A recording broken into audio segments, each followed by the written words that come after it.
Chers amis, voilà, eh bien, nous sommes bientôt le 26 novembre 2019 pour cette nouvelle lune qui va être en Sagittaire. Nos amis Sagittaires, très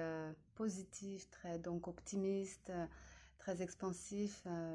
tout plein de choses pour ces êtres-là qui bousculent justement tous les autres signes, qui permettent justement d'obtempérer vers des choses meilleures. Eh bien, aussi, cela se fera le mardi, donc ce mardi qui vient, à 16h07 heure de Paris. Voilà, donc c'est une configuration qui est assez particulière, puisque nous avons des planètes qui sont en force, en puissance chez elles. Donc il y a Mars qui est en Scorpion, Mars, principe d'action en Scorpion, profondeur, donc on nous demande de la profondeur dans nos actes. En même temps, Saturne qui est en Capricorne, donc Capricorne qui est plutôt exigeant, mais qui est en même temps quelque chose de concret. Saturne qui veut du long terme, mais en même temps qui veut de la responsabilisation par rapport à ce qu'on va faire et ce qu'on va mettre dans le temps. Et puis Neptune en Poisson qui est quelque chose de élevé, qui est quelque chose de dimensionnel, qui est quelque chose de spirituel, qui veut aussi des valeurs profondes, mais des valeurs nobles et des valeurs puissantes, puissamment élevées. Alors, comme on pourrait dire, mettre en forme, mettre en action, puisque Sagittaire, c'est le principe d'action aussi, mais une action qui va être sur quelque chose de loin par rapport aux autres aussi, puisque c'est soit avec le lointain, et pourquoi pas l'étranger aussi, tout ce qu'on va mettre en place pour ces valeurs de dimension aussi d'idéal, puisque le Sagittaire correspond aussi à un idéal, avec Jupiter qui est aussi en force et qui aide, qui booste aussi pour permettre à ce Jupiter et Uranus et Vénus, qui sont aussi des principes de cœur, des principes d'ouverture, d'évolution et de transformation par rapport à Uranus qui demande toujours de ressortir de ses vieilleries et de placer des choses qui sont vraiment en lien avec soi, puisque cet ascendant qui est en taureau met en avant aussi des fondements, des fondations, pour qu'on aille aussi dans cette maison 12, transformer, complètement couper. Et avec ce Mars qui permet aussi d'avoir des actions justes dans le sens de transformer vraiment ce qui n'a plus lieu d'être et qui n'a plus besoin d'être. Mais c'est pas totalement là-dedans, il n'y a qu'une petite opposition, peut-être on va dire, entre Mars et Uranus, simplement parce que Mars entre ce que je veux et Uranus ce qui doit être, eh bien, il y a une différence. En même temps, il y a une histoire de relation par rapport à une maison 7 qui est là dynamisée par Jupiter et par d'autres possibilités qui sont là, de mettre en avant Saturne qui se dit, bien, je vais enfin pouvoir réaliser mes choses dans le long terme parce que je vais changer, transformer mes valeurs, qu'en même temps, je vais avoir cette force de Jupiter, cette force du Sagittaire qui sont ensemble, qui va me donner cette expansion, cette ouverture, ce positif, ces valeurs profondes aussi. Enfin, tellement de possibilités dans cette, on va dire, de cette incarnation justement de cette configuration astrale qui est vraiment parlante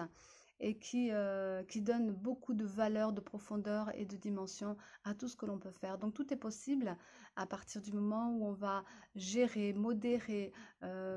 avoir un petit peu de lâcher prise dans ces tensions qui peuvent avoir en soi par rapport à ce Mars Scorpion qui est là. Mars Scorpion, c'est vraiment donc une action mais profonde, mais qui peut être, vous savez, l'eau, le feu, ben, des fois ça titille, ça peut titiller en soi, ça peut titiller à l'extérieur de soi. Donc par rapport à soi-même, un peu de violence des fois, par rapport aux autres aussi qu'on va recevoir de la violence. Et je dirais aussi de faire attention à tout ce qui peut être vos déplacements, parce qu'il peut y avoir aussi des accidents, mais en opposition donc avec Uranus qui est en signe taureau, et le taureau en ascendant, ce qui veut dire que c'est le moteur aussi qui met en avant de belles fondations. Eh bien, il peut y avoir des contres aussi sur le corps, il peut y avoir des difficultés par rapport à la matière au niveau des voitures, avions, tout ce qui va vite, puisqu'on est aussi dans ce principe d'action, de rapidité impulsif avec Mars, mais en signe Sagittaire par rapport à cette nouvelle lune, et bien qui met aussi une rapidité, il peut y avoir de l'impatience, donc il peut y avoir aussi quelque chose qui soit prématuré, qu'on va faire trop vite. Donc prendre le temps, parce que Neptune dit bien, voilà, exigence, profondeur, réflexion. Et puis nous avons aussi quelque chose de favorable, c'est ce fameux Mercure qui est juste à côté du Scorpion, qui est dans cette configuration avec le Mars. Donc on nous demande une intelligence, mais le Mercure qui est pointé aussi justement vers Neptune, eh bien favorablement, ça veut dire une intelligence qui va nous être donnée pour qu'on puisse avoir justement une vision différente de notre réalité, de notre monde, de notre réalité profonde aussi, puisque le poisson demande en exigence d'aller voir au plus loin, au plus près de soi, au plus profond de soi. Et cette configuration, cette opposition qui fait Mars-Scorpion en taureau, et dans cette maison 12 qui est la transformation aussi, plutôt la petite mort, qui symboliserait aussi les karmas, de se dépasser vraiment dans ce qu'on est. Et Uranus qui demande aussi un dépassement pour aller vers soi, essentiellement vers soi. Et donc faire attention à cette notion qui pourrait être boostée vers les autres, justement parce que le taureau nous montre une sensibilité, un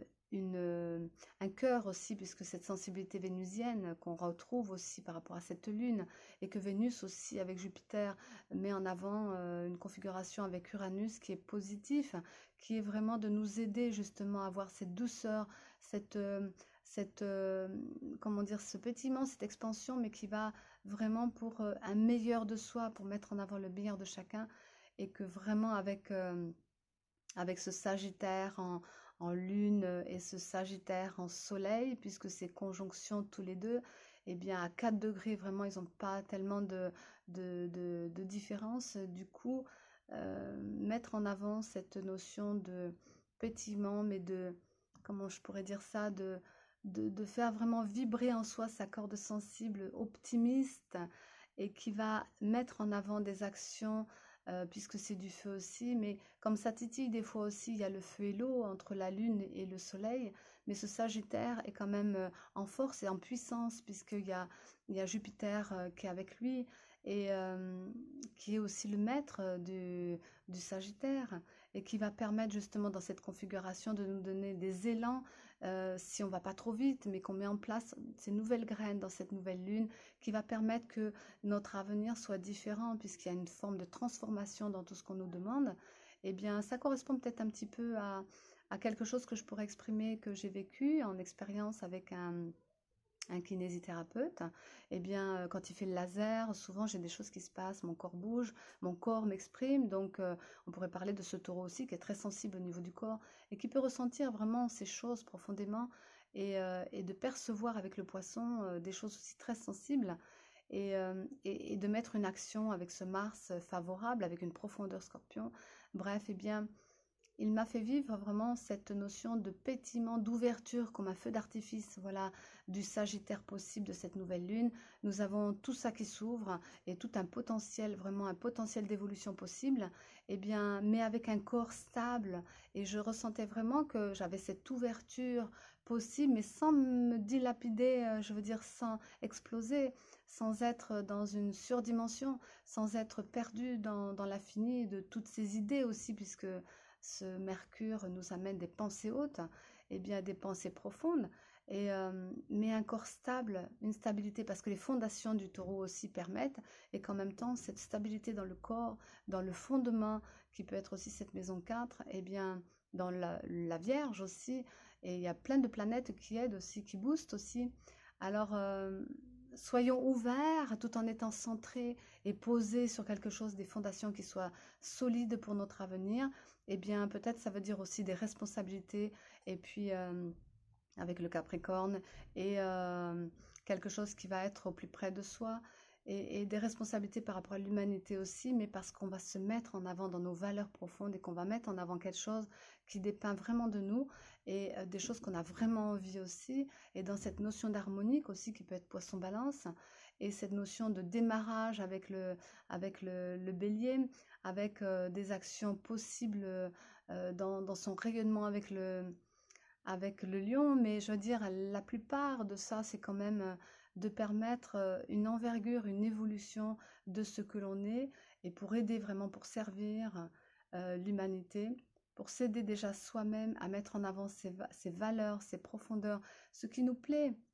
Et nous avons dans cette configuration vraiment la chance, vraiment, parce que la chance aussi du Sagittaire, qui amène la chance à tous, mais qui amène ce côté vraiment pétillant, la joie de vivre, ce bonus. Alors profitons-en et ne mettons pas ces oppositions en avant qui sont Mars Scorpion avec Uranus, qui demandent un dépassement de soi, mais plutôt une complémentarité, puisque les oppositions c'est aussi ça.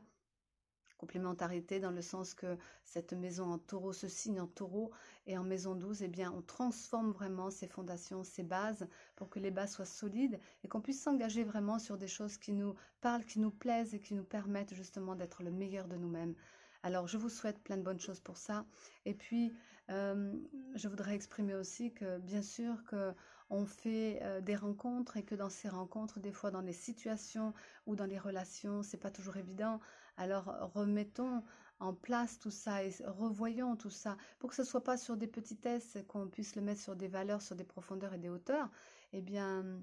beaucoup de personnes que j'ai rencontrées en consultation ces derniers temps, beaucoup de relations que j'ai pu avoir aussi, où des gens un peu dans ces conflits intérieurs, dans ces fritages, je dirais, puisque lune et soleil, c'est pas toujours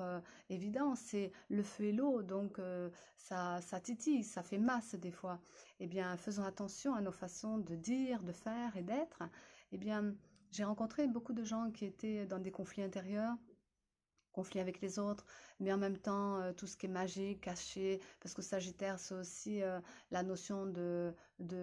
comment dire, de façon de penser, donc notre idéal, nos idéaux, nos idées justement, avec ce Mercure qui veut être profond. Eh bien, revoyons tout ça, nos croyances. Bien souvent, des gens venaient me voir, me dire, bon, par rapport à ces magies, par rapport à ces comment dire, ces possessions, des choses comme ça. Et je me rendais compte que bien souvent, eh bien, dans toutes ces noirceurs qu'on pouvait faire sortir de l'humanité, c'est vrai, on pouvait aussi penser que ces noirceurs sont sur soi. Eh bien, moi, souvent, je rencontrais, non, ceux qui n'en parlent pas, bien souvent le portent, et ceux qui en parlent, eh bien, n'ont pas forcément ces choses sur elles, et bien souvent, c'est elle-même avec elle-même. Donc, on est vraiment dans cette notion de relationnel aussi, de voir que ce que l'on projette à l'extérieur, ce que l'on croit être, n'est pas forcément des choses qui nous appartiennent, ne sont pas forcément des choses qui sont en conflit avec nous-mêmes de l'extérieur. C'est simplement un regard, on te dit, ben voilà, regarde ce qui se passe en toi, et ton conflit peut être simplement là, au plus près de toi, c'est en toi que ça se passe, c'est le combat, puisque le Mars est un combattant, le guerrier va devenir pacifique parce qu'on lui demande justement de maîtriser son énergie, et d'avoir une maîtrise sur ses colères, sur ses peurs, sur les peurs qu'il peut y avoir aussi, sur ces élans un petit peu destructeurs, simplement parce que en face, eh bien, il va y avoir une sensibilité qui dit, ben, mon corps, je vais prendre soin de moi, je vais avoir un peu plus de douceur par rapport à Vénus aussi, qui donne beaucoup d'amour et de sensibilité, et ce taureau qui est très en lien aussi avec la lune, bien sûr, eh bien, une sensibilité qui va permettre aussi de voir une réalité avec ce poisson beaucoup plus adéquate avec ce que l'on est, avec ce que le monde nous présente, avec ce que les autres sont. Donc je dirais conscientisation de tout ce principe, mais avec un sens positif, avec un sens profond, avec des valeurs et de l'action, bien sûr. Ce Mars n'est pas négatif dans le sens qu'il va poser des choses, il va nous permettre vraiment de faire, mais attention à comment on va faire, parce que le taureau quand même, il y a beaucoup de choses qui vont vers ce sens, et bien qui parlent aussi. Ce taureau, il demande aussi quelque chose de, comment dire, de fondation, mais de fondements qui vont être aussi des acquisitions. Quelles sont nos acquisitions? Comment on va vouloir faire, mais surtout avoir, puisque c'est des notions d'avoir. Qu'est-ce qu'on veut vraiment? Et qu'est-ce qu'on va chercher dans notre vie qui va nous permettre d'avoir des choses positives pour nous, qui vont construire avec ce Sagittaire, parce que c'est vraiment une construction, une évolution qu'on nous demande, et qui soit positivement bien placée pour qu'on puisse voir enfin notre réalisation, hein, si on parle de réalisation de soi. Alors, bien sûr que dans cette notion de lune, eh bien, conjoint avec le soleil, tout ça en Sagittaire, eh bien, c'est une puissance, il y a beaucoup de puissances qui se mettent en avant. On nous demande vraiment de travailler sur soi pour que cette transformation profonde puisse se faire dans nos karmas, dans nos cellules, dans notre cœur, puisqu'il y a cette aide aussi. On a beaucoup d'aide, on a beaucoup de chance, on a beaucoup de soutien. Alors profitons vraiment de ne pas passer à côté, de ne pas tout radicaliser, puisque le Mars en Scorpion peut aussi nous dévaster et nous faire aller trop vite et trop loin ou trop